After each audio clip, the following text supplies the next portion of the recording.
agenda is as was published, except the fact that the decision and reasons for decision on the tariff application by Total Energies Marketing South Africa, Pty Ltd, for its 7 petroleum storage facilities across South Africa for the period 1 January 2023 to 31st December 2025 has been withdrawn. It will serve in the next PPS meeting.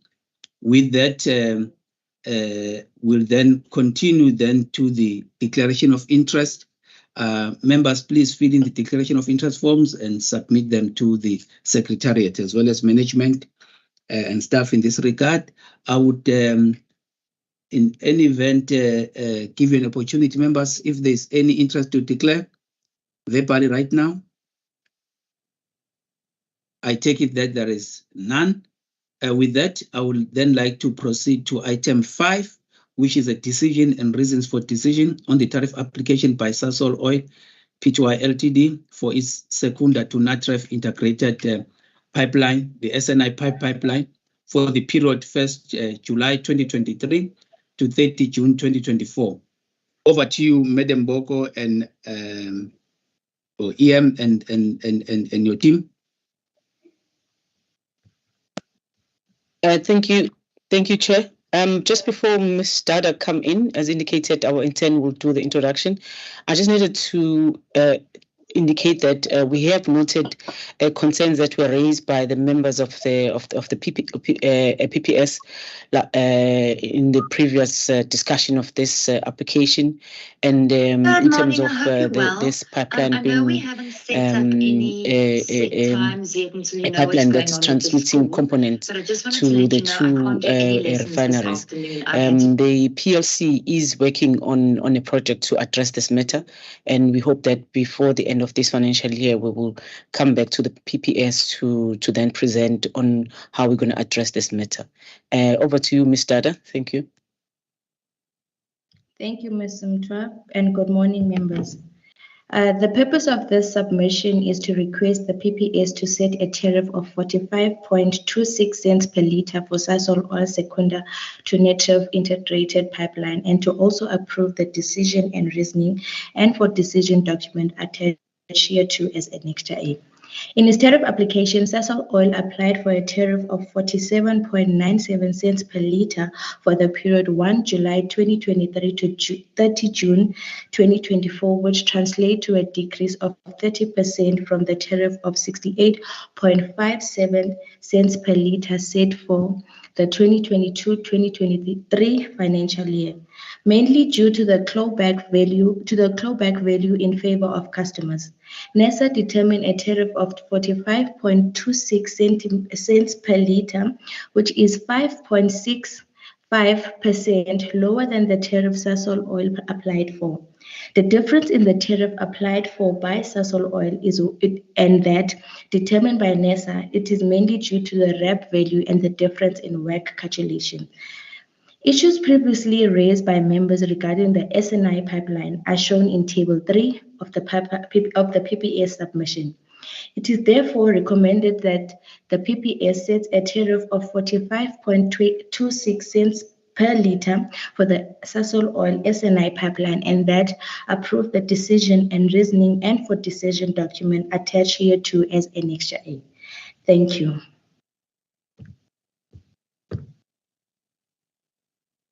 Thank you very much, Madam Dada. Just before I give members the opportunity, I just want to stress that Table 3 is very clear that the recommendation on the findings, the preliminary findings and recommendations actually are going to come during Q3 of 2023 financial year. So PPR, EM and the team just ensure that this project is done within this time as promised on Table 3, as well as also just ensure that when you look at the BBB credentials of Sasol Oil, make sure that they're presented in a consistent fashion throughout your submissions, because you see there's also the next submission which includes Sasol Oil, and we need to be very clear and consistent in terms of noting those credentials. Having said that, members, any comments, questions, or guidance from your side by show of hands, please?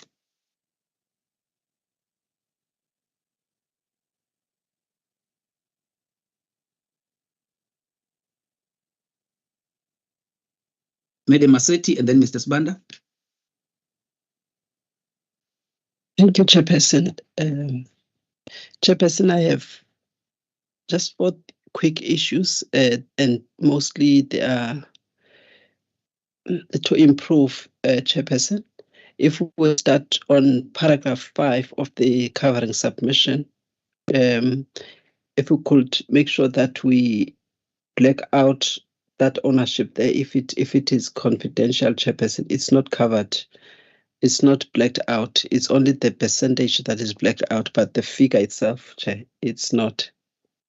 Then on paragraph 11, table 1, I'm not sure about those figures, whether these are actual figures that were achieved, which figures factored in the clawback, if there could be clarification on that. And I think it's a useful table, Chairperson, and I think it could have completed the picture right there if the total volumes achieved were also shown there, so that you have a better sense of the level of the tariff and what is happening to the total output to the tariff itself. It gives a very good indication of what is happening in the market and the impact itself that it will have. So if that can be added, maybe another column there. Paragraph 12, Chairperson, it's one line that is explaining what is on paragraph 11 on that table. I think it will complete the explanation, because all that it says is that is the formula that you divide for purposes of allowable revenue. You divide the forecasted volumes in liters with the tariff, but the volumes are not shown. Hence, I said if they can be shown as well, it will be a very good picture there.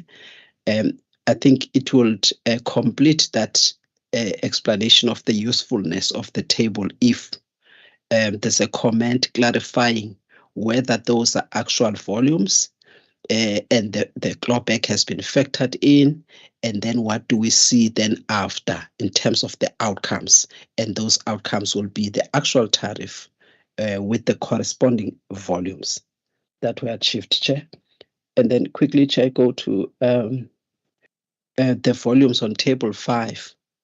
They don't look good, even if we were to do the same thing that we did on paragraph 11 in terms of looking at the trend of the tariffs over those years from 2013.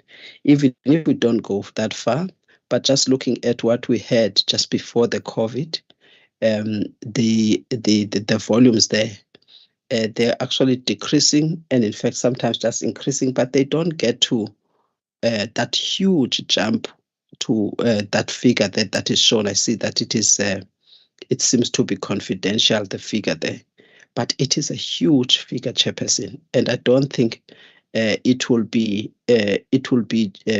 justifiable to just accept that figure without showing the growth. Where is the growth coming from for this market for us to take that huge figure?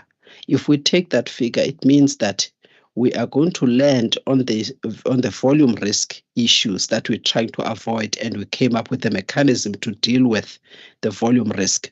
It's a huge figure. Sasol needed to just justify that, and I think for the benefit of the customers that must pay, I'm not sure what are the basis of accepting that projected figure without showing, the what supports that huge growth in the market, when in fact for the past 2-3 years they've never even achieved. It's difficult to come up with an estimate given the confidentiality there, but it's something that, Chairperson, will need to be beefed up, and paragraph 24 doesn't do that. It doesn't help that at all. up to paragraph 25. So we need something more than that as a standard, as a principal issue there. I'm not sure how helpful paragraph 26 is, because all that we are saying is that is in our inability to make an assessment of an efficiency. Maybe that could be operating efficiency. I'm not sure what efficiencies we're trying to, or we want to make an assessment of there. We are not very clear. We just say efficiency, but we're not stating what efficiencies we would have wanted to make an assessment of. So all that the paragraph is saying is to analyze volume efficiency, but volume efficiency in terms of operating efficiency, if the volumes are this much and the tariff is at this much, is that what we are trying to ascertain and assess? And we are saying we are not able to do that. I'm not sure how helpful that is, Chairperson, to simply state the regulator's inability without putting something in the alternative to say that in as much as we could not do the operating efficiencies, given whatever challenge, in the alternative to try and still be able to get some comfort, this is what we had to do. And maybe in that way it will come out much better.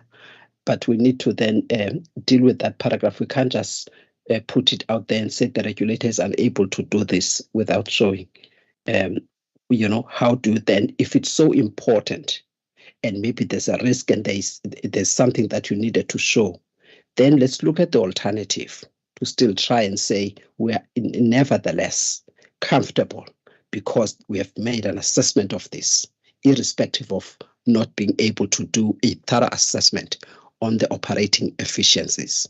Maybe that way it will come out better. Lastly, Chairperson, on table 6, I think let's look at the years there, Chair. We're talking about 2021, 2022. I'm not sure if we are now still looking at the tariff for 2022. I thought we were looking at the tariff for July 2023. So I'm just not sure why we putting the previous year, 2021, 2022. Thank you, Chairperson. That's all that I have. Thank you very much, Maseti. Mr. Sibanda, over to you, sir.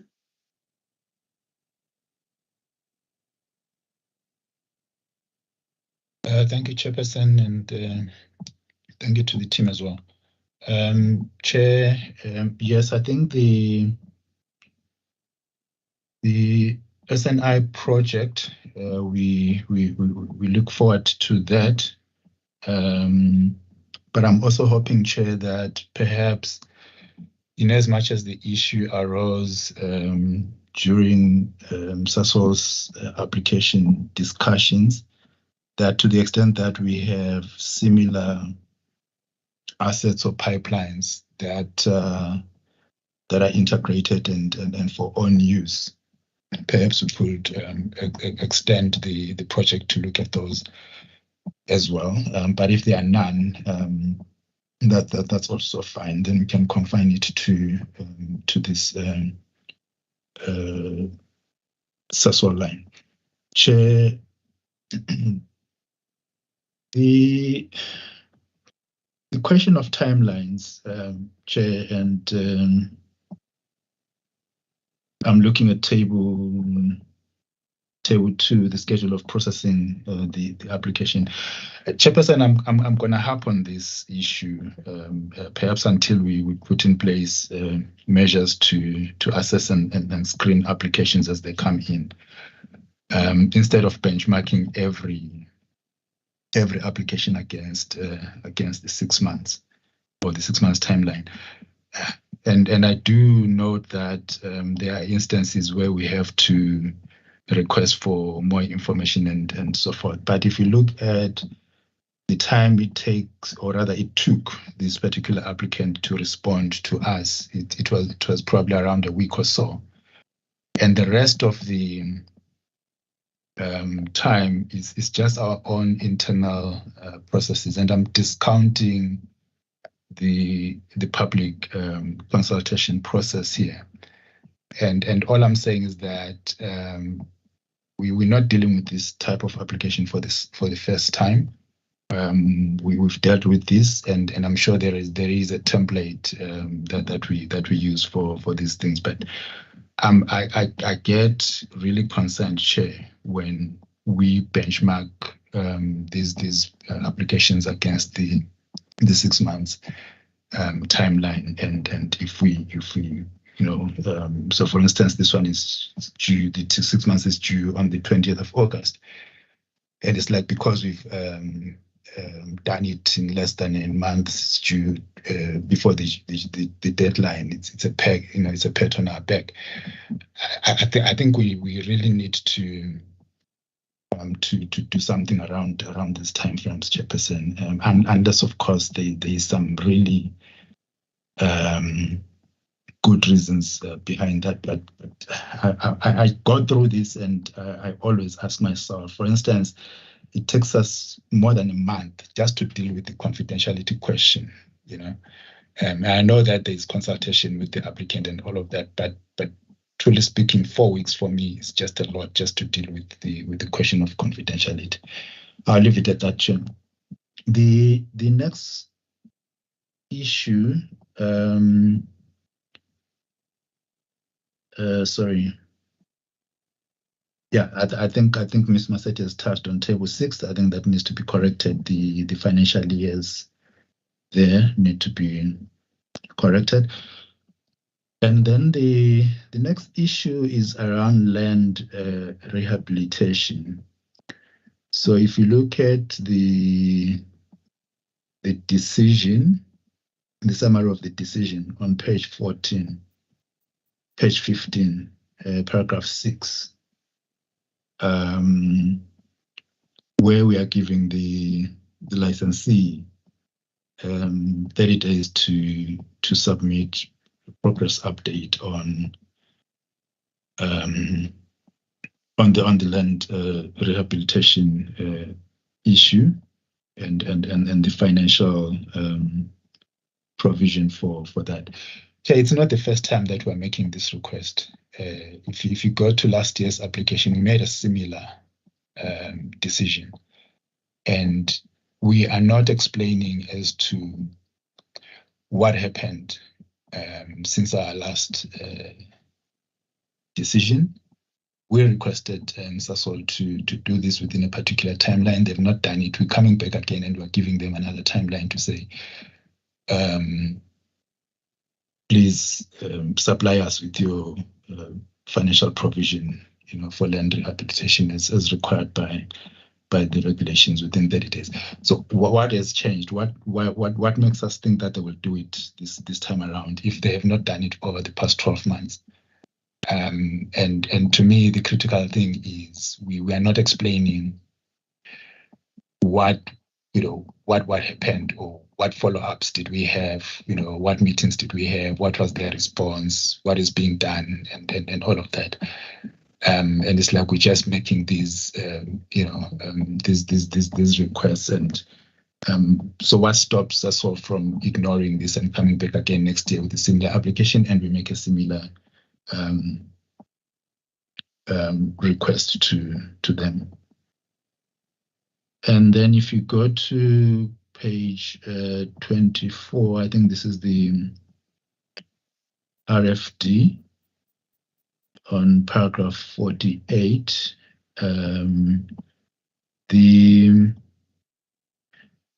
That percentage mentioned in the second sentence, just in the middle of the paragraph, doesn't correspond to what's reflected on table 5 in terms of operating expenses. I think this is security services. So if you look at security services on table 5, that percentage increase is not what's reflected there. Maybe if we can, if colleagues can clarify that. But also on that particular question of security services, you can see that they've been increasing year on year, but if you look at paragraph 49, that there was just one incident of product theft. And I'm asking myself, surely we should be seeing some gains in terms of improvements in security services over a period of time, especially if we've been making these provisions, in their allowable revenue over the past couple of years. So this cannot continue to increase indefinitely, Chair, without us probably, finding out what improvements have there been. And I'm just saying, it's not apparent to me that the increases that we've been granting them are probably working and still needed going forward. Otherwise, then what's the point of increasing the security budget if there's no improvement or there are no gains? I think that was the last issue for me, Chair. Thank you. Thank you very much, colleagues. In the interest of time, Dada and EM and Dada, please, if you may just touch on the issues that for questions. Paragraph 5, the blanking out, I think it was an error. As you can see, the percentage part is blanked out. Actually, everything there must be blanked out. And then when it comes to paragraph 11, table 1, if you can just look at that and then put the volumes achieved. Just include the volumes there. And I think in paragraph 12 also talk to the issue of actual volumes versus the allowable revenue volumes, that had been looked at vis-a-vis what actualized. And then on table 5, I think if you can just talk to the figure there if you look on paragraph 24, there is a reason provided there. If you can just add the numbers that talk to those volumes, as it is stated there that the percentage increase in volumes is mainly due to inclusion of diesel blending components, which was not included in previous years.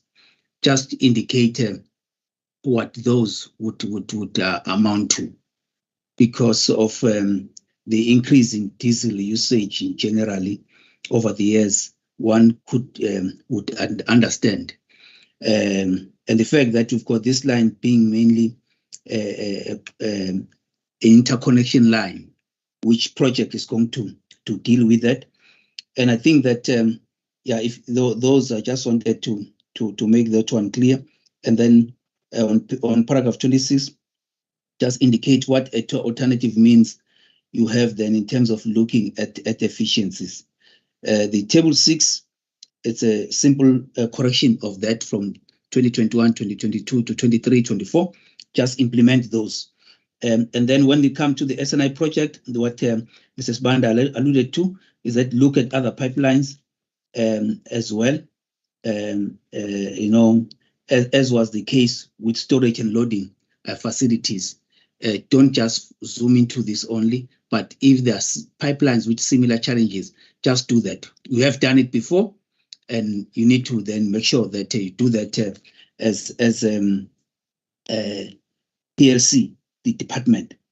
When it comes to the timelines, we note the concerns, but I think you may EM just talk briefly on that. But I think one of the things that the team has tried to do is to encourage multi-year tariff applications, just so that there is some kind of predictability and lessened regulatory burden. Noting that the rest actually are legislated timelines, which when then not adhered to, becomes a problem. So we still need to reflect on the legislated timeframes, but do our best to ensure that we perform efficiently and effectively. Then when it comes to the rehabilitation, there was a time when the guidelines were being looked at in terms of what instruments to utilize, but then we'll have just to respond to that EM and the team. Then on paragraph 48, the issue of security services increased. Yes, you have one incident, but when these matters are looked at, is the overall situation on pipelines, and it has not been good at all. I think we've seen the reports all over the media around the product theft in the country, and the general state of decline in terms of citizens or those in the country being law abiding. So the element of lawlessness is a concern everywhere when it comes to vandalism of infrastructure as well as theft. I would just like then to restrict you just to respond to those questions. Those matters are matters that you need to then incorporate into enhancing the document. Over to you, Madam Twa. Thank you, Chair. We note and appreciate the comments for enhancement. Maybe I'll just talk to the timelines, and then I saw Ms. Mahopola's hand can talk to the rehab matters, and then Ms. Boko also can come in. I think, Mr. Sibanda, on this one, I think in other areas we are sort of hamstrung by our own internal rules because of how the process of number 7, the confidentiality approval, and then communicating, it's two processes that we can't necessarily do parallel. But I mean, if we can have this being amended for all regulated division, I think that this could really assist in terms of making sure that we cut on time. And then also in terms of the preparation of the meeting packs, it will mean that we do the approvals and on all the signatures before the closing date of public comment for us to make it onto the June meeting.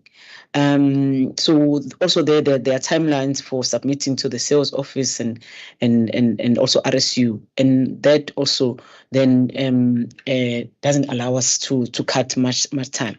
So I think maybe we might have to talk to RSU and see how we're able to cut where possible in terms of the internal processes that we have, so that we're not seen maybe also by auditors as well, not following our own procedures and processes that we have set.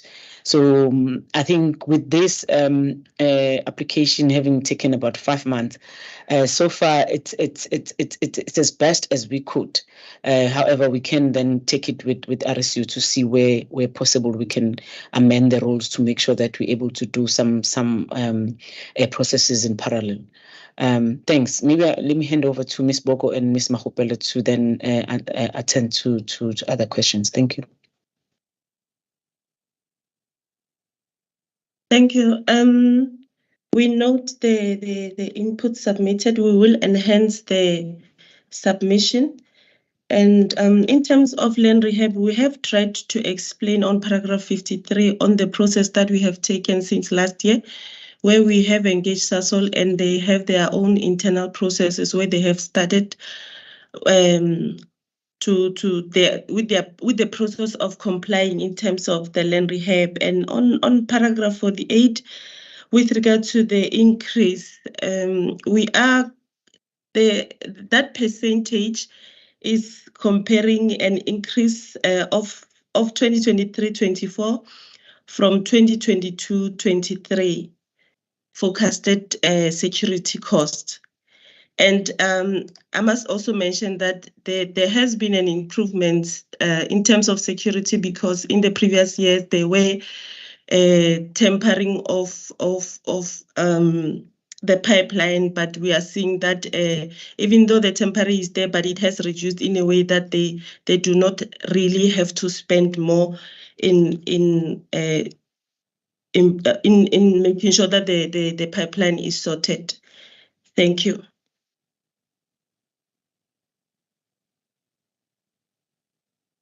Ms. Bogo? Okay. Thank you, Chairperson. I just want to start with table 1 under paragraph 11, just to explain that what we're showing there is tariffs, but then we do take guidance that we include volumes and allowable revenue to complete the picture. That is something that we'll do in the next applications, even for other licensees. And then, and that also links, Chairperson, to paragraph 12. And then I'll leave it at that because you have also already touched on the reason for the volume increases that we recommending acceptance of. And then with regards to paragraph 26, where we're talking about operating efficiencies, what we do or what we are required to do in terms of the recently approved methodology, members and chairperson, is that we assess operating efficiencies of the facilities that we regulate, and would normally identify peer facilities and then compare volumes of such facilities with the volumes of the applicant. So in this case, we are saying that we did not find any peer facilities. Hence, we did not do that efficiency assessment for this particular pipeline. So we wanted the reader not to understand why that efficiency assessment is not done in this application or assessment, and hence paragraph 26. And we do take the guidance that we should touch on the alternative if it cannot be done using peers or benchmarking against peer facilities. And then with regards to the land rehab, I also want to add to what Ms. Mahopela already said and clarify that last year the engagements with SASOL had not already ensued, but then as indicated under the land rehab section, those have now started, and SASOL is actively looking for an instrument, and we will be soon submitting their preferred instrument for approval by PPS. So there is progress there compared to what we had indicated last year. So last year, they were requested to submit the instrument, and then there had not been any engagements or indications of what they're considering. But then now there has been a number of engagements with the team. And to add on the security services increases or the actual cost there, we are also planning to specify the auditing of this cost element in our engagement letter for audits, just to ensure that costs that that go into the clawback determination in the next 2 years are actual costs incurred. Thank you, Chairperson. Thank you very much, Madam Bogo and the team. I would just like us to then pick up speed on this one. If members who can just help by being brief and in your responses, management, just go straight to the point. Henceforth, I would give 2 minutes only for the presentation of the submissions so that we can be able to be efficient with regard to time. Madam Massetti, I see that as a follow-up. If you can just briefly talk to that. Thank you. Thank you, Chairperson. Chairperson, I see that the issue of the volumes is not responded to adequately. Even for the team to say, what is it that they have done? Remember the issue of the volumes for the decision that is required today. It is a substantive issue. And so the team does not convince me, at least as one of the decision makers for today, that they have thoroughly scrutinized the assumptions that give rise to that huge jump on the volumes. Because at the end of the day, this will cause an issue of a huge variance, especially given the facts that are before us. The facts are showing that this entity has not achieved volumes that were lower than this. Now, how do you get to these huge volumes without showing how the market has grown, where is that demand growth coming from? And that is what the regulator must assess. And that is something that we must take into account for today's decision. And the team is saying it will look into that until they accept it. They accept it on what facts? Because there are no facts that are put here. And that is the issue that I'm requesting, I'm asking. How do we get to the decision that will give us comfort that indeed there's demand growth? And that is not coming out, Chairperson. And I think also it is not fair that when the member raises an issue regarding the incompleteness, for instance, of paragraph 12. Paragraph 12, it just says, it tells what is the formula. It doesn't say what is the usefulness of showing that table on paragraph 11. And then you compare and then you say, this is the outcome. This is the reason why we do this. All you say is that the formula is this. That's what I'm guiding, and I'm saying it's part of enhancement, and the team seems to be saying we will look into that in the future. That's not acceptable, Chair. Thank you. In terms, maybe quickly, Madam Masaja, just want to get clarity here. There are two things here. You're talking to the issue of paragraph 24. I've said to the team, what is important for them to do is to include the figures. Because this is not a line that is serving the market. It's a line that is linking the two production facilities, one in Sasolburg and the one in Secunda. And what it's actually doing is that in the past, they have not been transporting or sharing diesel blending components. And diesel blending components on their own, they can make a huge chunk, noting how much of diesel actually has penetrated the market over the years. And what has happened here is that the percentage increase in volume is mainly, what is being stated, is that the percentage increase in volumes is mainly due to inclusion of diesel blending components, which was not included in previous years. And what I've guided them to do is to provide that figure. What are they looking at in terms of the actual figure now, and not just write it qualitatively in the manner that they've done to say how much are they estimating that to be. I think that is clear in terms of the enhancement that they need to do. All right. When it comes to the issue of the actual volumes versus the allowable revenue volumes, or the volumes under which the determinations were done previously, that they must include in this application and not necessarily in the future. It's in this one and going forward, because that is important to do. That was the guidance I provided. I don't know if you understood from my point there. Okay, thanks. Then I can see that you are doing a thumbs up, and thanks for that. Is understood.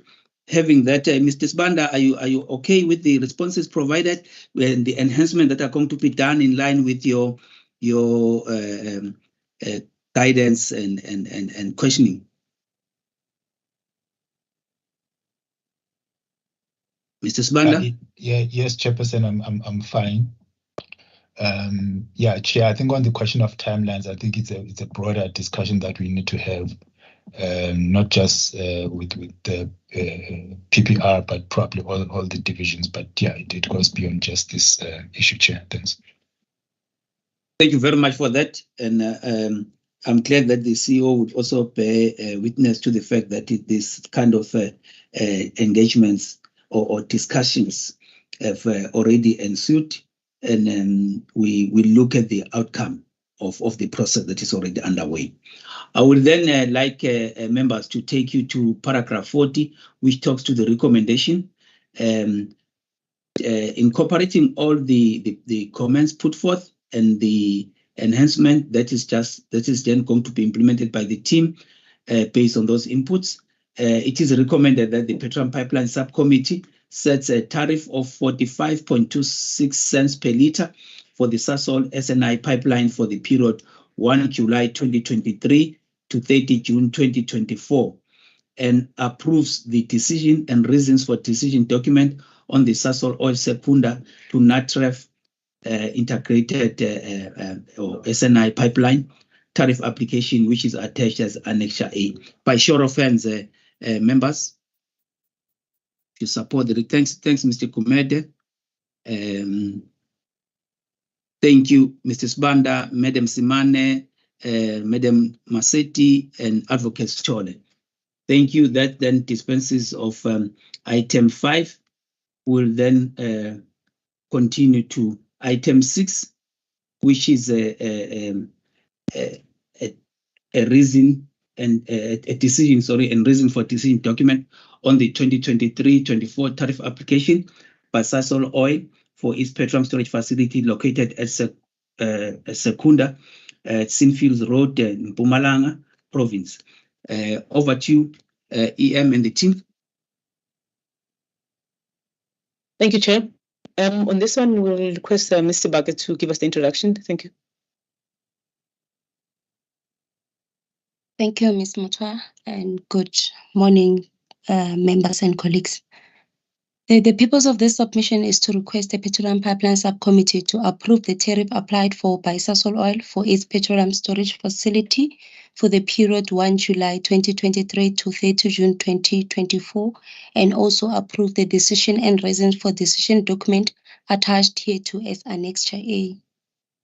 Sasol Secunda storage facility consists of 5 lubricant storage tanks licensed by NESA with a combined capacity of 875 cubic meters. In this tariff application, Sasol applied for a tariff of 135.86 cents per liter for the 2023-24 financial year, which is 12.5% lower than the tariff approved in respect of the 2022-24 23 financial year. Sorry for that. The reason for the decrease is due to a lower clawback when compared to the previous tariff period. And the comparison of the tariffs calculated by NESA and Sasol are shown on table 6 on page 9, whereby NESA has arrived at a slight percentage difference. The analysis outcome of allowable revenue calculations is shown on page 6 to page 7. It is therefore recommended that the Petroleum Pipeline Subcommittee approve the tariff applied for by Sasol Oil for its petroleum storage facility for the period 1 July 2023 to 30 June 2024, and also approve the decision and reason for decision document attached as Annexure A. Thank you. Thank you very much.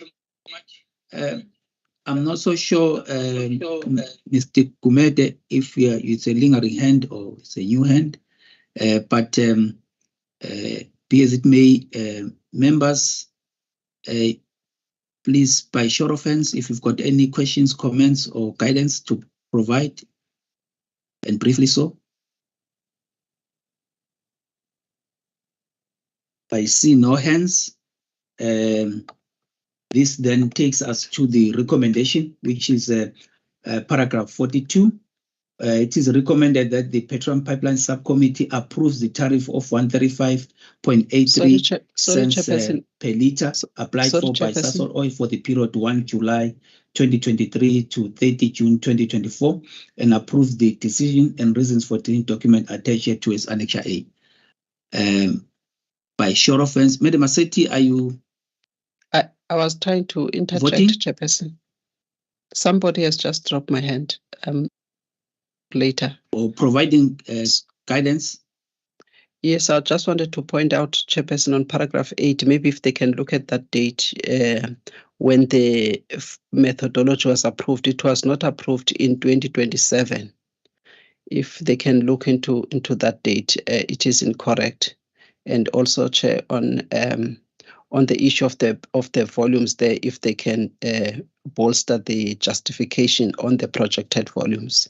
On paragraph 11, Chairperson, and they can do that also on the reasons for decision. Those are the 2 points, Chairperson, that I wanted to just indicate. The date is incorrect in that issue. Thank you, Chair. Thank you. If you may just please. If you may just please correct the date there, and then enhance the volume, the justification regarding volumes, please. Do you want to have anything to say? Anything, Madam Sibake?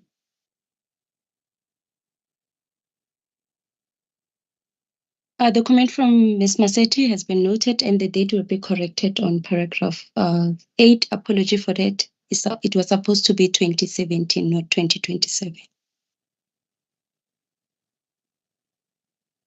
And also the volume section. And the volume, you'll then enhance that volume justification. Noted. With the assistance of the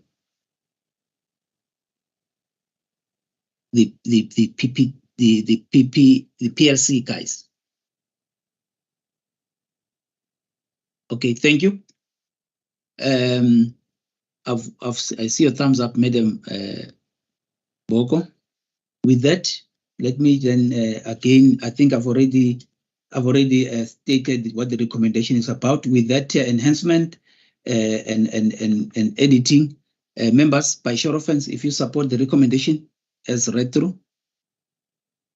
Thank you, Mr. Kumete, Advocate Chole, Mr. Sbanda, Madam Simane, and Madam Masetti. I also support. This then concludes item 6.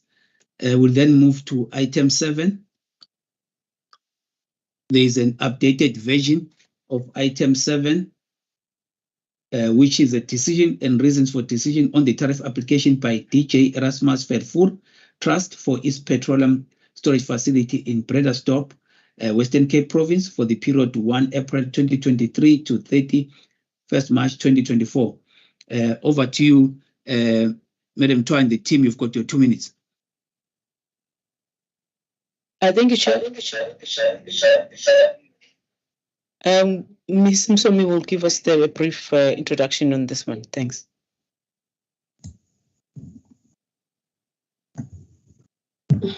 Thank you, Chair. Good morning, members and colleagues. The purpose of this submission Madam Msomi? Yes, can you hear me? We can hear you now. You've got your 1 minute. Okay, thank you.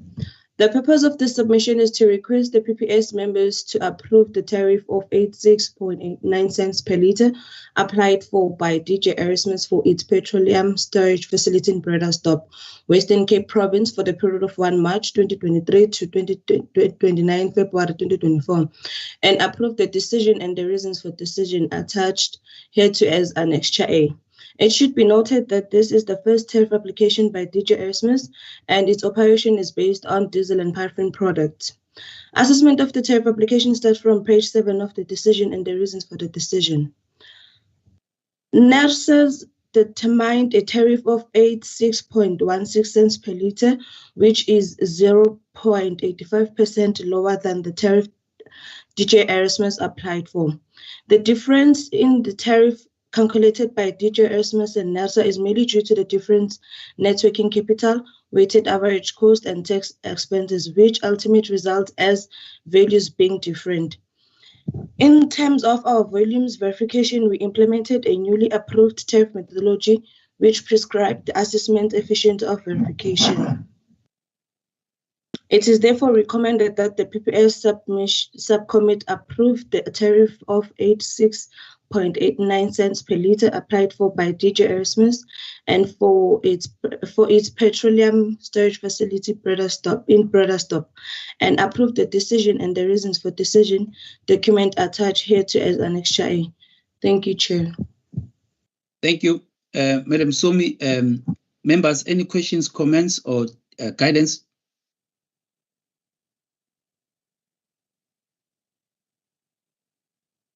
I'm not seeing any hands. I then take it that there are no questions, comments, or guidance to be offered to management. By show of hands, members, if you support the recommendation for the approval of the tariff of 86.89 cents per litre for DJ Erasmus storage facility located in Bredasdorp, Western Cape Province for the period 1 March 2023 to 28 February 2024, as well as the approval of the decision and reason for decision document, which is attached as Annex A. Thank you, Madam Masetti, Madam Simane, Advocates Chole, Mr. Sbanda. I'm not seeing Mr. Kumede. Thank you. I also support. This then dispenses of item 7. We then move to item 8, which is a decision and reasons for decision document on the tariff application by DJ Erasmus Fairfield Trust for its petroleum storage facility in CS Western Cape Province for the period 1 April 2023 to 31st March 2024. Over to you, Madam Somi again. You've got your 2 minutes. Thank you, Chair.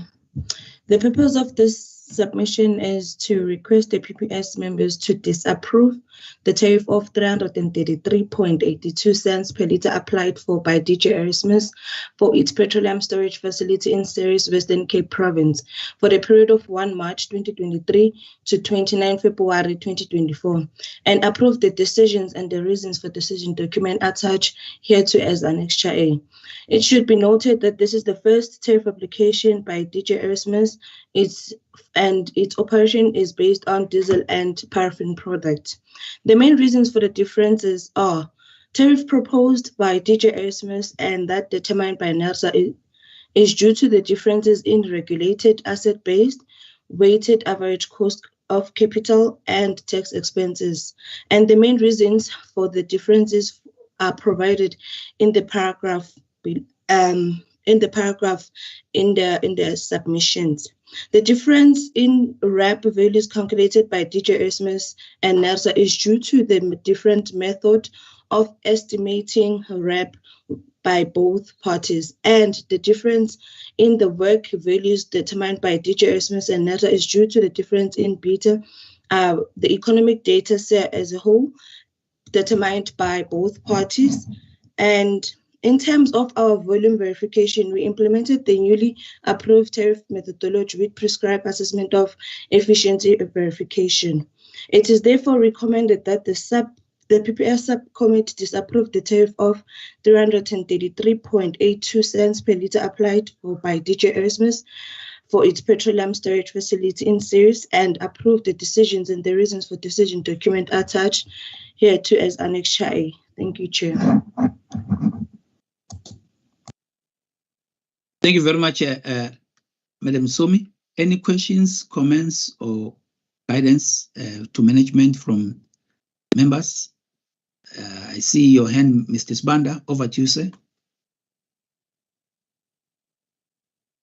Thank you, Chair. Chairperson, it's just a general comment. I see that we've used different values to calculate the RAP from what the applicant has used, especially when it comes to property, plant, and equipment. But there are things that surely there shouldn't be much of a difference. Things like your useful life and acquisition dates, if you look at table 3, which unfortunately then also affects your depreciation. And also when you look at table 4, calculation of net working capital.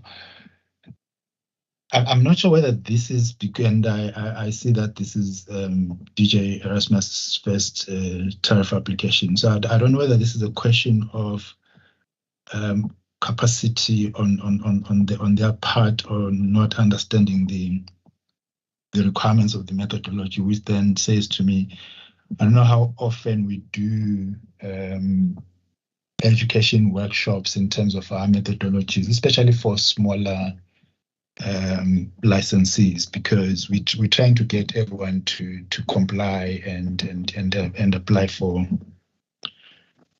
and have a NERSA approved tariff, but it can also be discouraging if your application is rejected and for reason of not understanding the methodology, whatever it is. I know it's really not our responsibility, but I'm just saying, I don't know how often we do these education workshops to raise awareness and to familiarize licensees with our methodology, because I'm saying there are things that there shouldn't be any differences in approach, or the differences in values shouldn't really be that much. But if you look at table 3, it's like we it's chalk and cheese, and I'm like, what's causing this? Surely that shouldn't be the case. But like I'm saying, it's probably just a general comment that just cuts across our applications, especially by those smaller entities that are not yet familiar with our methodology. Thank you, Chair. Thank you. Thank you very much, Mr. Sibanda. Over to you, Mr. Kumete. Thank you, Chairperson. Just good morning to you and members and members of staff and management. Just a couple of questions. Firstly, just a correction on table 3. I think the rep number there doesn't correspond with what's in paragraph 21. It's all crossed out, so I can't say the number, but I'm sure you can see the numbers. The numbers are different. The number in the table can't be correct. So that's the first issue. But the question, Chair, is for me is this tank used for provision of third-party services? If not, if it's just own use, well, I'm assuming that the answer to that is yes, hence why they are applying for a tariff. But if it's just own use, if the answer is no and it's just own use, why do they need to apply for a tariff? Thanks. Thank you very much, Mr. Kumete. Brief and to the point. I hope you have heard management. Over to you, Madam Massetti. Thank you, Chairperson. 2 things from me, Chair. One of them is on paragraph 28. On paragraph 28, Chairperson, the team states that it verified or it made an assessment of the projected volumes. My point there is that there's inconsistency with the approach used by the team in assessing projected volumes. In the application that we're looking at, the Sasol oil, for instance, the team did not make mention of assessment of the GDP or the economic growth. It did not make assessment of how much is being used and therefore the amount that is now projected. So that becomes a bit of a problem there in terms of trying to look at whether the volumes that are projected are justified by growth in the industry or in the market, so that they can see whether there's correlation between those two.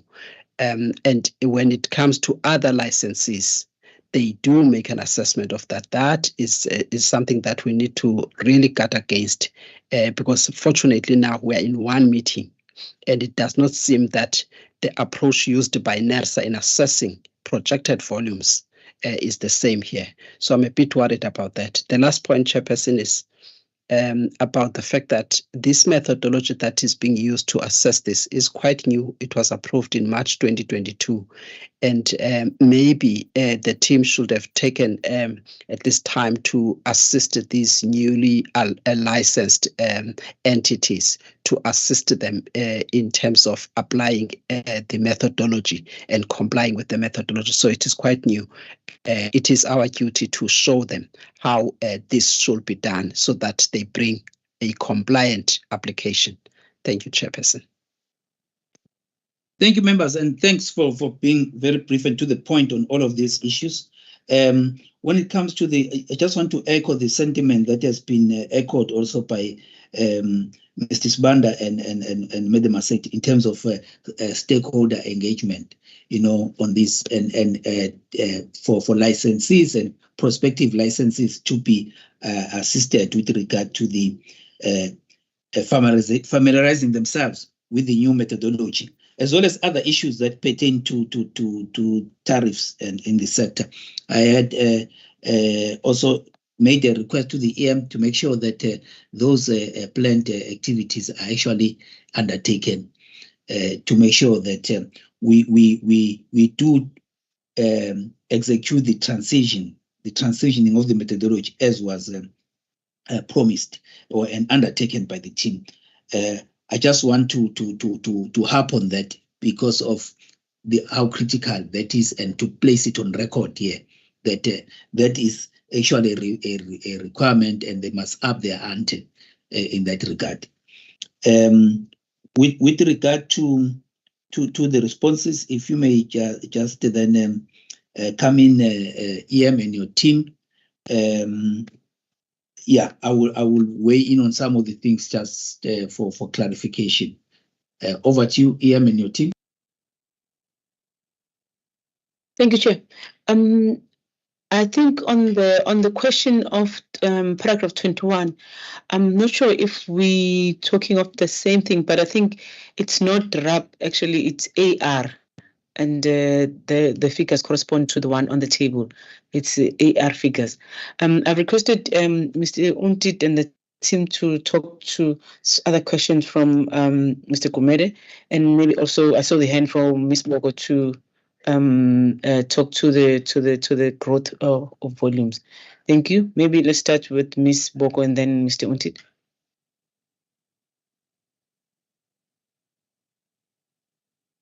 Thank you, EM. All right. With regards to Mr. Sibanda's question regarding the vast differences between the RAB elements and networking capital, yes, we had what we do, Chairperson, is that we also engage over and above sending requests for additional information letters. We also engage these small licensees in meetings to also clarify the information that we require and the reasons for differences between our preliminary assessment and what would have been in their applications.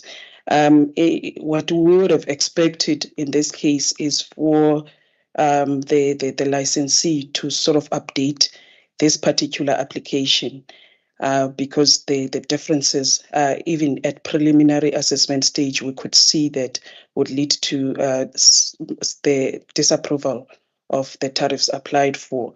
But then the licensee was not so keen of withdrawing the application, hence we continued to process it. What happened here is that for this particular facility tariff application, the licensee did not apply the methodology to the TO correctly, especially in the assessment or determination of the property, plant and equipment values, hence the differences. And then the information relating to the asset values, the useful lives, was then we then got it after probing from the licensees, from the licensee on what the figures are. Hence, there's such a huge hence there is such a huge difference in what was calculated. So yeah, that's what. Otherwise, we do engage licenses. We try to also assist them as much as we can, and that is also demonstrated by the previous agenda item, which is from the same licensee that was properly or closely done to what our methodology would require. And apologies, there is an error in table 3. The value that's on table 3 for PPE should be what we have in table 4, because the one that's on table 3 also already includes the networking capital. We do apologize for that, and we will fix it before sending the RFT, should it be approved. Ms. Masete's comment on standardization of projected volumes, we note that, and we will also touch on the projected economic growth rates and sales for these products. We'll add that. I think it was just an oversight from our side. And I know Mr. Untit is going to come in, but then there are no third parties for this particular facility. It's currently being used for own use, and by subsidiaries of DJ Erasmus. And this is something we have verified on the tariffs side of things when we're doing or conducting an audit for actual tariffs charged. And the reason why we have tariffs, or we require tariffs for this facility, is to enable the open access requirements, or that is practical application of that, because for them to be able to allow third parties to store product in the facility, they would need a tariff approved by NERSA, and it's also a license condition in terms of the license that was issued, that there should be a tariff in place at all times. Thank you, Chair. Morning, Chair. If I can come in, good morning, Chair and members. Yeah, I think Ms. Boko did already allude to that, but I think, Mr. Kubedi, through you, Chair, I think it's the terminology. So the Act is clear. It says for own final use. And in debates with the legal people and the Department of Minerals and Energy, that was discussed. But in this case, typically players like the one under consideration, they refer to own use as their own customers, is how this terminology is sometimes referred to, and we see it a lot. So as indicated, it was verified. There's no third parties using this facility, but they regard their own use. But the Act is clear. It says it excludes storage facilities for own final use where it is going to the last on selling to the customer. So I think it's just a terminology matter. Because we have done some due diligence on this one, but it does appear on several other of these typical distributors. I hope that answers the question, but yeah, it's definitely not own final use as the Act envisaged it, based on our understanding. Just to come in and answer Mr. Sibanda's question on the stakeholder engagement. Within PPR, we have 2 stakeholder engagement annually. So then there's one planned for September this year, which will be taking through, and also that will ensure that that matter of taking through the new impact of the new entrants or new players, licensee in terms of the tariff, will ensure that part is included on the agenda when we workshop in September. Thank you very much. Thanks for the responses. I just want to talk on a few things before proceeding. Is that I note your response, Mr. Sintumule. That is the scheduled standard ones. There are other intervention that pertain to the tariff methodologies, which will the PPR will have to undertake. And that is part and parcel of their undertaking in terms of the phasing in of the new methodology, as well as the piloting of the one for Petram pipelines. With regard to Table 3, I think it's clear that there are going to be there's correction there that's going to be made, and also with regard to the issue of clarifying on use vis-a-vis on final use. And then also that there's a potential for third parties to come in, and they should be knowing what the tariff is for them to come in, as particularly noting the importance of also enabling new players to come to the fold. With regard to the projected volume assessment of the GDP and projected growth, I think it is clear that it's a question of standardizing the Madam Massetti. And then what is going to be important is that you need to then talk to the anomalous nature of the SNI pipeline, for example, as compared to this pipeline that is feeding into the market vis-a-vis the one that is exchanging or products as well as blending components between two production facilities. I think the other issues have already been emphasized. I must say that also when it comes to the team, I've always commended them for the pre-application engagements. And I think that it's important, even for the members of the public that are following us, that there's an emphasis on pre-application engagements to make sure that applicants are well informed in terms of what is going to be required in terms of the application lodgement.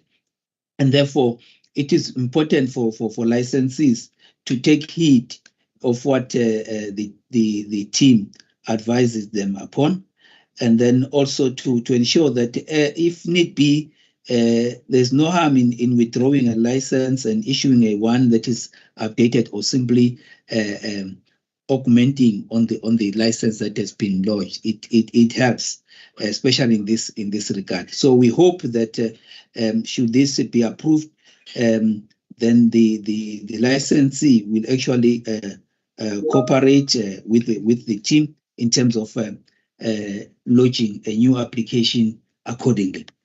Having said that,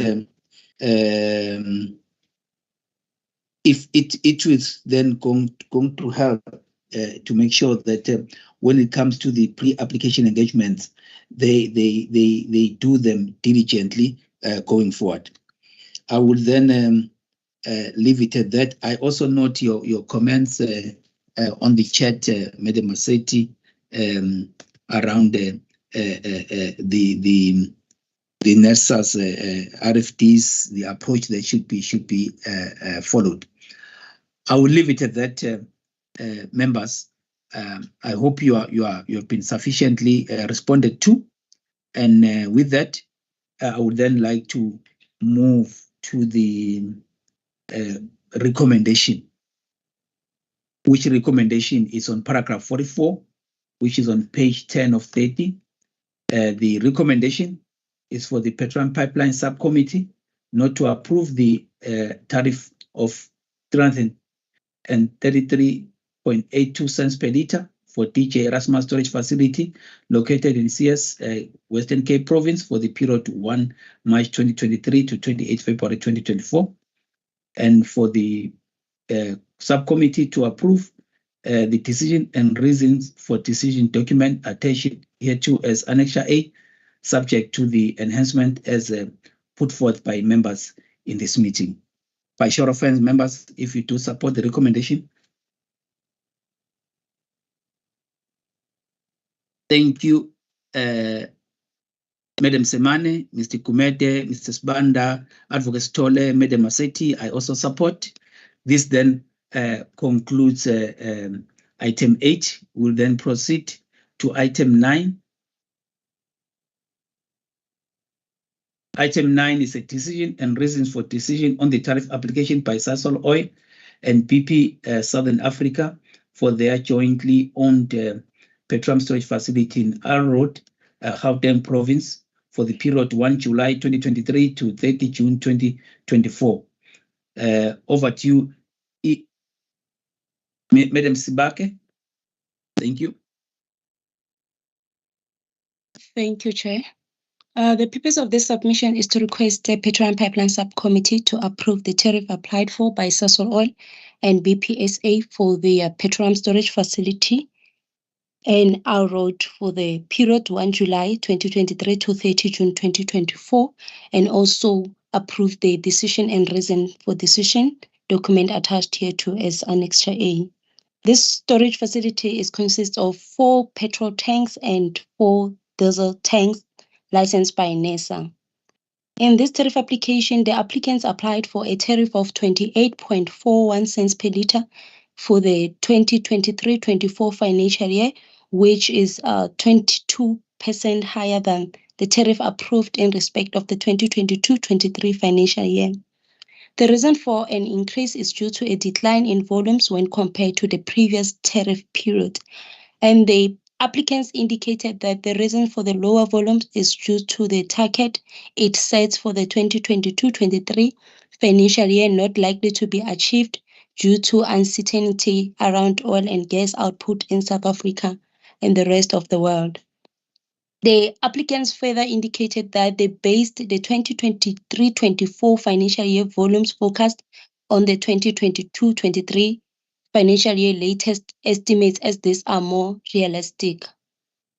And the comparison of the tariffs calculated by NESA and applicants are shown on Table 6 on page 9, whereby NESA has arrived at a slight percentage difference. The analysis outcome of allowable revenue calculations is shown on page 7, and it is therefore recommended that the PPS approve the tariff applied for by the applicants for their petroleum storage facility, and also approve the decision and reason for decision. Thank you, Chair. Thank you very much, Madam Sibake. I hope also Madam Sibalo well aware in terms of the issue of market analysis and volume, because it's a consistent matter that comes through in all these tariff applications, and we as some points that's already been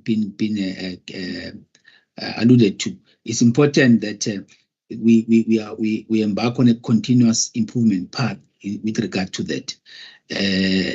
Let that be done as effectively and efficiently as possible, and be consistent in that. I just want to put that common view that I think is emanating in this, not only in this meeting, but in all the meetings. And therefore, we need to really up the game in that regard. I would then not take any further time, but allow you members to then put forth your questions, comments, and give guidance as you deem fit. By show of hands, please. Madam Simane, over to you, ma'am, and then Madam Maseti after you. Morning, Chair. I've got flu. I hope I'll be audible. From my side, and thanks to the presenting team, from my side, it just doesn't make any economic sense, the arguments put forward by the applicant that due to lack of volumes, they must increase the tariffs. Sorry, I'll just write my input further. I was attempting to speak. I don't think it's good, but I just don't understand how the increase in tariffs is going to assist with the volumes. Thanks, Chair. Thank you very much, Madam Simane, and we wish you a speedy recovery. I think, but still, you are very succinct with your question, and it will be going to be responded to. Madam Maseti, over to you, ma'am. Thank you, Chairperson. Chairperson, maybe the team can just rephrase paragraph 6, and also in the reasons for decision, a similar paragraph there. All that we're trying to communicate in paragraph 6 is that there was additional 4 tanks that were licensed for this JV. I think that's the essence of it, but the way that it was coming up, I was a bit confused because we went all out about the amendment of license conditions. The amendment sought to add 4 tanks. This amendment, so when you do that, I thought, are we dealing with a tariff here, or are we dealing with an application for an amendment? So if they can just delete some of the paragraphs and just indicate that on March 2019, the JV added 4 additional tanks, which were licensed by NERSA, and therefore the capacity changed from this to that. I think it communicates exactly what they are trying to say.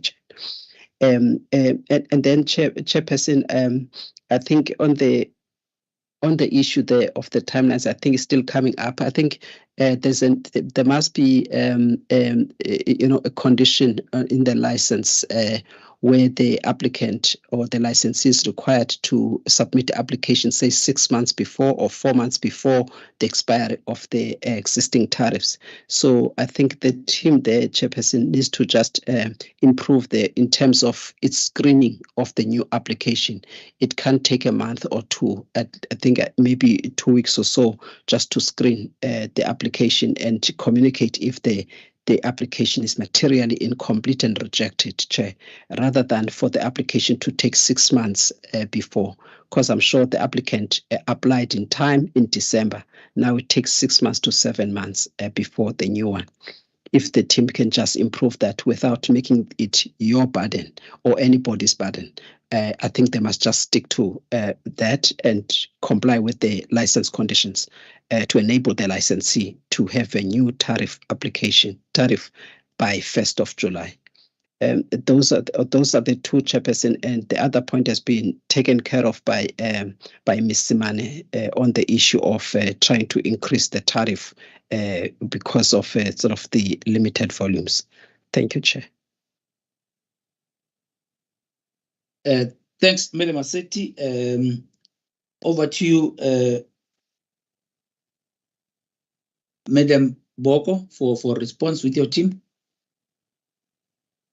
Thank you, Chairperson. So, starting with Ms. Simane's question, I think the increase in tariffs, ma'am, is an outcome of their methodology and the tariff design that's used by the licensee and NERSA in the determination of tariffs. And we understand the concern, but then I also want to talk to practical application of tariffs in this regard. What we have noted is that because NERSA sets maximum tariffs, which may be discounted by licensees, in practice, licensees would not increase the actual tariffs charged on the basis that volumes decreased. So what I wanted to clarify is that it's an outcome of the methodology, because the tariffs are determined based on the allowable revenue divided by volumes. So whenever there is a decrease in volumes, the resultant tariffs are much higher. But then in practice, that does not, especially for these storage licenses, that does not translate into actual tariffs charged. I'll limit that to the storage, predominantly storage tariffs. And then coming to Ms. Massetti's comments, we will update that and just be precise and straight to the point on paragraph 6 as guided, and take note of your comments, ma'am, on our timelines. And I think, as indicated by Ms. Mtwa earlier, sometimes we are limited by our internal processes, because in terms of our SOP, we assess the application within 2 weeks, because we also develop a model just to be sure that all information that we need is provided by licenses. So we limit it to 2 weeks, but then the processing of the letter is what normally takes longer, because it's signed by either the board member, Mr. Mkhize, or the CEO. Thank you, Chair. Thank you. I note your responses, but I just want to and appreciate them. But I just want to also clarify that, the tariff methodology, if we're looking at the principle and we're using the rate of return, it's got an inherent perverse incentive, which then needs to be guarded against. Part of which is actually the increasing tariff with the reduction of volumes, because we've got the asset base being the numerator and the volume being the denominator in the equation. And therefore, when you've got the reduction in volume, then it tends to increase. Hence the need to look at how to mitigate against that by way of having volume rules, as well as putting in efficiency factors So it's a kind of an inherent challenge, which is important for us to then manage. Hence, we note that it does lead even to the issues of the debt spiral, which is something that I would say is inherent and therefore needs close attention and management, if not even under certain circumstances, a whole departure from that particular principle. Then when it comes to the issue of paragraph 6, I think it's going to be important, Madam Boko, when you summarize, not to also lose the essence, because it's also important for people to know what facility they are dealing with, where it changed from what to what. Because if you look at previous figures, they may not correlate or correspond, and then it's seen as if something is wrong. It also helps in terms of understanding the volumes being processed. Because in essence, what this is saying is that you had 4 tanks added, but there were 7 tanks that were removed. So in essence, you had you ended up with 3 tanks less, but more volumes because the tanks that came in were larger. So just make sure that when you do that, you don't lose that kind of essence for the reader to have a good understanding as to what is at hand here. Having said that, I would also like to give Mr. Kumete an opportunity because I see he's got his hand up. Mr. Kumete, over to you, sir. Thanks, Chairperson. Just a quick follow-up on the comment that you raised based on the response by Madam Boko, which makes a lot of sense, as you say that sometimes the rate of return methodology does return that perverse incentive. But I think, and this is not just for PPR, but it's about how we apply regulation. I think for us, and I'm just raising this because it's something that we might raise somewhere else. It's therefore important that you don't use the denominator. You don't use sales, but you actually price capacity, because that's what you would do in if you're running your own business. You basically decide on how much capacity you think you can sell, and that you can then base your prices based on that. That we need to somehow move towards that space. That's number one. Number two is that with any in business, that if you actually have an asset and it's not performing as well as you would think you would supposed to perform, you're supposed to impair it. And therefore, although we may have a particular asset base, regulated asset base, but there's nothing stopping us or stopping the clients themselves from actually looking at the earning capacity of a particular asset and impairing it accordingly, such that you never have a tariff that is out of sync with what's happening in the market. I just thought I would just add that, Chairperson. Thank you. Thank you very much, Mr. Kumete. That is noted without necessarily abusing my chairmanship of the capacity building steering committee within NERSA. I will really create an opportunity for some discourse around the issue of the tariff methodologies that we are using, as well as when and under what circumstances they would be best suited. I think it's going to be important to have that as part of our capacity development. Framework in the organization. Thank you very much for that. I hope Madam Bogo and your team have taken that to heart. We'll then proceed to the recommendation in case everyone is happy with the responses provided.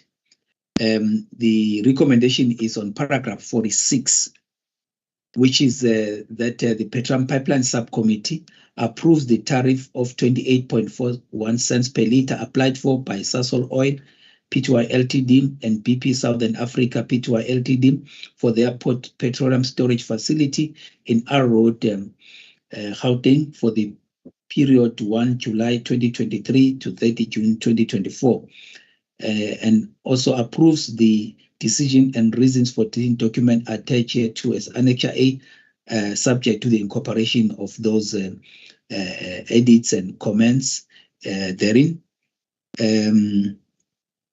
By show of hands, members, if you support. Oh, Mr. Kumete, are you supporting or?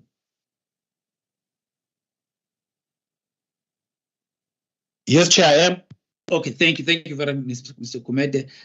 So I note you, Mr. Kumete, Madam Maseti, Madam Simane, Advocate Tole, Mr. Sbanda. I also support. This then concludes item 9. I know that item 10, the RFD on the tariff application by Total Energies was withdrawn and is going to serve in the next PPS meeting. We'll then proceed to what we have as item 11. These are item 11 and 12. They are the noting of approved round robins. There was a round robin resolution approval which pertain to the update on the establishment of a bank guarantee for Transnet SOC Limited's rehabilitation funds. The pipeline subcommittee members who have approved the round robin resolution consider the majority of the petroleum pipeline subcommittee being Mr. Mkize. Sorry, I thought maybe we needed to close the meeting from the public.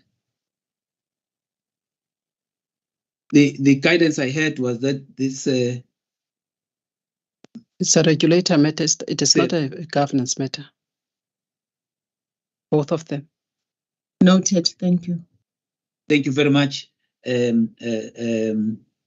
But thanks for being vigilant in case I would have discussed a matter that was supposed to be a governance matter. Thanks to both of you, Advocate Tole and Madam Maseti. I will then proceed to say that Mr. Mkize, Madam Maseti, Mr. Sbanda, and Advocate Tole did support this resolution. With that, members, just by show of hands to note this round robin. Thank you, Madam Maseti, Mr. Kumete, Mr. Sbanda, Advocate Tole, Madam Simane, and myself included. This then concludes item 11. Item 12, also the noting there of the round robin, which pertains to a decision and reasons for decision on the multi-year tariff application by Island View Storage Pty Ltd, trading as Bidvest Terminals, BTT for short, for its petroleum storage and loading facilities located in Richards Bay, KwaZulu-Natal Province, which resolution was approved, supported by Mr. Mkize, Madam Maseti, Mr. Kumete, and Advocate Tole, with the Madam Simane abstaining. By show of hands, members, if you happy to note this